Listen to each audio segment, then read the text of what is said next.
সুপ্রিয় দর্শক, আসসালামু আলাইকুম। কেমন আছেন? এয়ার ডিজাইন এন্ড প্ল্যানিং কনসালটেন্টের পক্ষ থেকে সবাই স্বাগতম। আপনারা দেখতে পাচ্ছেন আমাদের একটি প্রজেক্টের কাজ চলতেছে। এটা আমি এই আগেও পোস্ট করেছিলাম এই ভিডিওটি, এবং অনেকে সাড়া দিয়েছে, অনেকে আমাকে হোয়াটসঅ্যাপও নক দিয়েছে। এটা কত স্কোয়ার ফিট, কয়টি রুম রয়েছে এবং কি কি বিষয়ে। তা আমাদের আজ ফিনিশিং কাজগুলো কিছু চলতেছে এবং কিছু বিস্তারিত বিষয় বলবো। এটি টোটাল আমাদের 1200 স্কোয়ার ফিটের মধ্যে এই প্রজেক্টটি হচ্ছে। এখানে দেখতে পাচ্ছেন বাইরের আমাদের যে ডিজাইন, সুন্দর ডিজাইন করা হচ্ছে। আর পাইপলাইনটি দেখতে পাচ্ছেন ডাক্স করা হবে, এই জন্য এটি ফাঁকা রাখা হয়েছে। আর দুই পাশে দুইটা রুম রয়েছে, মাঝখানে একটা বাথরুম। আমি ভিতরের ডেকোরেশনটা দেখাবো। এই যে যে জানালাগুলো দেখতে পাচ্ছেন, এগুলো 5 ফিটের জানালা এবং বাইরে থেকে এটা বক্স করা হয়েছে যাতে বৃষ্টির পানি ভিতরে না যায়। আর কার নিচে আমরা কিন্তু উপর থেকে 6 ইঞ্চি বাড়তি করেছি, যাতে করে এই ওয়ালটা ভিজে না যায়, ওয়াল কোনো ধরনের ড্যাম না হয়। আর গ্রিলটা দেখতে পাচ্ছেন, এটা এমএস গ্রিল ব্যবহার করা হয়েছে এবং জানালার গ্রিলটা অনেক সুন্দর গর্জিয়াস করা হয়েছে। আপনারা চাইলে এরকম গ্রিল ব্যবহার করতে পারেন, অনেক সুন্দর লাগে।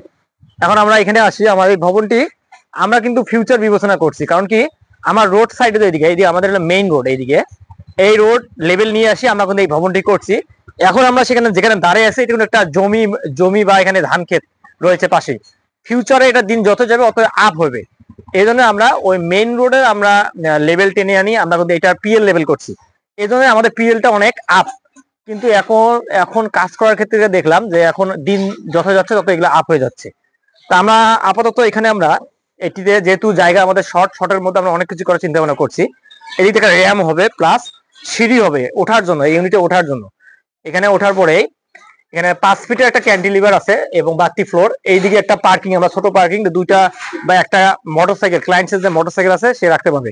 ক্লায়েন্টস কিন্তু আমার সামনেই আছে, মিস্ত্রি আমার সামনে আছে, কিন্তু উনি দেখাশোনা দুজনে করতেছেন, সুন্দরভাবে দুজনে কাজ করতেছেন। ক্লায়েন্টস, বাড়ির মালিক অনেক ভালো এবং মিস্ত্রি কাজের কোয়ালিটি অনেক ভালো। যে কাজটা ভিতরে করছে আগে আপনাকে দেখাই, দেখলে বুঝতে পারেন। এখন আসেন, এখানে এই যে মেইন যে গেটটা করছি আমরা, এখানে চৌকাট লাগানো হচ্ছে। এটি 4 ফিটে একটা মেইন গেট করা হয়েছে, মানে 48 ইঞ্চি। আপনারা যদি এক পার্টের যদি দরজা বানান, মেইন দরজা, তাহলে অবশ্যই 4 ফিট করতে হবে। আর 4.5 ফিট 5 ফিট করলে এটি দ্রুত বেশি হয়, পাল্লাটা ভারী হয়ে যায়। এই জন্য 4 ফিট করার চিন্তা ভাবনা করবেন। চৌকাটটা দেখাও। এখন আমরা মেইন ইউনিটে প্রবেশ করলাম।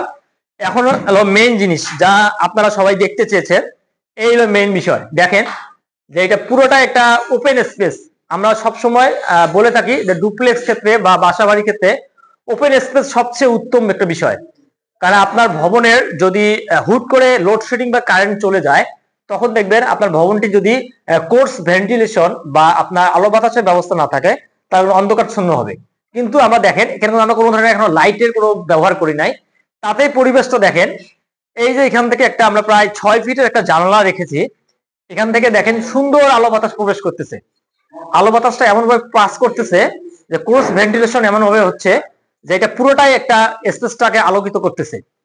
এবং দেখেন এখানে রান্নাঘর, এখানে একটা রান্নাঘর করা হয়েছে। আমি রান্নাঘর থেকে শুরু করি, তারপর ওইদিকে যাচ্ছি। আমার ডাইনিং এর পাশে একটা রান্নাঘর করছি। রান্নাঘরটা প্রায় আপনার 6 ফিট বাই 8 ফিটের মধ্যে রান্নাঘরটা আছে, ছোটর মধ্যে, একটা সেমির মধ্যে। এখানে সেলফ করা হয়েছে, বার্নার করা হয়েছে। এবং আমরা যেহেতু রান্নাঘর ছোট, আমরা সেলফ অনেক কিছু করার চিন্তা ভাবনা করছি। এই যে 7 ফিটের একটা সেলফ আছে, এখানে একটা সেলফ আছে। আমরা সাধারণত এটা 22 ইঞ্চি আর এটা 18 ইঞ্চি করে থাকি, যাতে এখানে কোটা বাছা করতে হয়, এই মাথার সমস্যা না হয়। এবং 7 ফিট করে পুরোটাই দেওয়া হয়েছে। আর এইদিকে বার্নার আর এইদিকে সিঙ্কের ব্যবস্থা করা হয়েছে। এই যে কলমটা আছে, এই কলমটাকে আমি এমন ভাবে সেটিং করেছি যে এটি একদম সেলফের সাথে মিলে গেছে।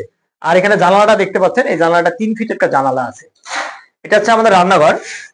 আর এই যে জানালাটা, এটা হচ্ছে আমাদের ড্রয়িং ডাইনিং স্পেসে আলো বাতাস প্রবেশ করার জন্য জানালা। এবং এখানে হাইট কিন্তু আমরা কমাই দিচ্ছি, এটা মাত্র 2 ফিট গাঁথুনি করার পর পুরোটাই আমরা করেছি। আর সবচেয়ে হলো গর্জিয়াস বিষয়, ভিতর দিয়ে এই যে সিঁড়ি, এটা হলো এল প্যাটার্ন সিঁড়ি বা এল শেপ সিঁড়ি বলা হয়। যেখানে আমরা 2 স্টেপ করি, এখানে কিন্তু দেখেন এল টাইপ হয়ে গেছে। আমি যদি এই সিঁড়িটা একটু উঠি, উঠলে আমি আপনাকে দেখতে পাবেন যে আমি কিভাবে যাচ্ছি। এখানে আমি যদি উঠি, তাহলে দেখবেন এই যে আমি উঠে গেলাম। এখানে কোনো আমরা কোনো ল্যান্ডিং স্পেস করিনি, এটা আবার ঘুরে গেছে। এখানে ল্যান্ডিং নয়, এদিক দিয়ে আমি ছাদে চলে যাচ্ছি। হ্যাঁ, তা আমি যদি এখানে আমার রেলিংটা যদি হয়ে যায়, তা আমি যদি এখানে দাঁড়াই, তাহলে দেখবো আমার ড্রয়িং ডাইনিং স্পেসটা সুন্দর লাগতেছে, একদম গর্জিয়াস। তো এটা সাধারণত ডুপ্লেক্স বাসা আমরা যখন করি, তখন আমরা কিন্তু যারা ভিতর দিয়ে সিঁড়ি নেওয়ার ব্যবস্থা করে তাদের জন্য কিন্তু এই সিঁড়িটা করা হয়েছে। এবং এর প্রস্থ করা হয়েছে 4 ফিটের মতো করা হয়েছে, সুন্দর করা হয়েছে। এখন আসি আমরা রুমে। এটা একটা গেস্ট রুম বা ড্রয়িং রুম করা হয়েছে। এটা আমরা প্রথমে যখন ডিজাইন করেছি এই ওয়ালটা ছিল না। পরে ক্লায়েন্টস এর রিকোয়ারমেন্ট যে গেস্টরা আসলে মনে আসবে, আমরা চিন্তা ভাবনা করলাম যে আসলে তো গেস্টরা আসলে তারা থাকবে কিরকম, খোলামেলা জায়গায় থাকা যাবে না। এই জন্য আমরা আপাতত একটা ওয়ালে ব্যবস্থা করেছি। এই রুমটা অনেক বড়, এই রুমটা প্রায় 11 ফিট বাই 12 ফিটের মতো রুমটা আছে। এই প্লাস্টারের কাজ চলতেছে। আর প্লাস্টারের কাজের ক্ষেত্রে অবশ্যই আমি আগেই বলি থাকি যে আপনারা বালু চেলে নেবেন, নিয়ে সুন্দরভাবে ঘোলা দিয়ে একদম লেভেল করে নিয়ে প্লাস্টার করবেন। এটা একটা রুম গেল। তারপরে এইদিকে আসলে এটা একটা কমন টয়লেট, এই টয়লেটটা সবাই ব্যবহার করবে। এটা 7 ফিট বাই 4 ফিট একটা কমন টয়লেট আছে। তারপরে এদিকে আসি, এটা একটা রুম, এটা 12 ফিট বাই 12 ফিট রুম, এবং এই সাইডে একটা বারান্দা, পিছনে বারান্দা আছে, বারান্দা চৌকাঠ লাগানো হচ্ছে, এবং পিছনে বারান্দা আছে, আমি দেখাবো, এবং পাশে একটা জানালা আছে। এটা একটা রুম, এবং অপর পাশে আরেকটি রুম রয়েছে। পাশাপাশি দুইটা রুম আছে। আর অবশ্যই যখন কলাম করবেন, কলাম করার পরে চৌকাঠ লাগানোর সময় এই যে এখানে 5 ইঞ্চি বা 10 ইঞ্চি একটা গাঁথুনি দিবেন, এতে করে কলমে রিস্কই থাকবে না, কলমে কোনো কাটিং করা লাগবে না। এই জন্য এখানে দেখেন সুন্দরভাবে আমরা ক্লাম লাগাই দিয়ে দিচ্ছি, এই যে ভেঙে দিয়ে চৌকাঠের জন্য। আর যদি কলম হতো তাহলে এটা কলম কখনো ভাঙা যাবে না। এই কলমে লাগানোর জন্য আলাদা রয়্যাল প্লাগ রয়েছে, এটা দিয়ে ড্রিল করে দিতে হয়, এটা সবচেয়ে উত্তম। এটা করলে আপনার কলম সেফটি থাকবে সবসময়। এটা একটা রুম 12 ফিট 12 ফিট, এবং এই রুমের সাথে একটা মাস্টার বেড, এই রুমের সাথে একটা বারান্দা আছে, প্লাস বারান্দা প্লাস বাথরুম। এটা একটা অ্যাটাচ টয়লেট, এই অ্যাটাচ টয়লেটের ফল স্ল্যাবের কাজ চলতেছে, এবং পাশে একটা জানালা আছে। এই জানালা দিয়ে এখানে আলো বাতাস সুন্দরভাবে প্রবেশ করতেছে, এবং পিছনে দেখতে পাচ্ছেন পিছনে দুই পাশে দুইটা বারান্দা আছে। আমি যদি বারান্দা একটু লুক দেখাই, এদিকে আসো, পিছনের লুকটা দেখেন, অনেক সুন্দর একটা লুক। এই বারান্দার কাজ এখনো চলমান আছে, চলতেছে। এই যে পিছন সাইডটা, এই পিছন সাইডটা এত সুন্দর একটা পরিবেশ যা বলার অপেক্ষা রাখে না। মনে হয় সামনের চেয়ে পিছনের লুকটা সবচেয়ে ভালো হয়, এই অবস্থা। এখন আমরা আবারও ডাইনিং স্পেসে যাই। ডাইনিং স্পেসটা এখান থেকে ঘুরে দেখানো হোক। এই হলো ডাইনিং, আমি এখন ডাইনিং স্পেসে প্রবেশ করতেছি।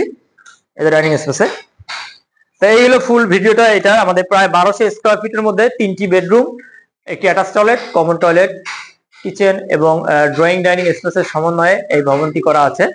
এবং এখন পর্যন্ত এই ভবনটির আমাদের কস্টিং পড়েছে প্রায় 25 লক্ষ প্লাস।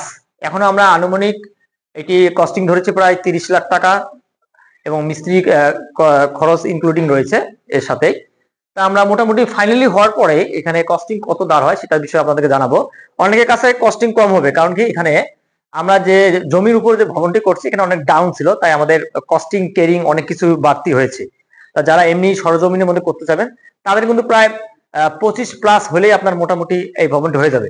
এটা সাধারণত নির্ভর করে আপনার রুচিবোধের উপর, আপনি যে রকম কিছু ফিটনেস ইউজ করবেন আপনার সেই রকম কস্টিং বাড়বে। তো এইগুলো বিষয়গুলো আশা করি সবাই বুঝতে পেরেছেন। আমাদের ডিজাইনে পাশে থাকবেন, এআর ডিজাইনের প্ল্যানিং কনসালটেন্টের এবং পেজ এবং আমাদের চ্যানেলটি অবশ্যই ফলো রাখবেন। আসসালামু আলাইকুম।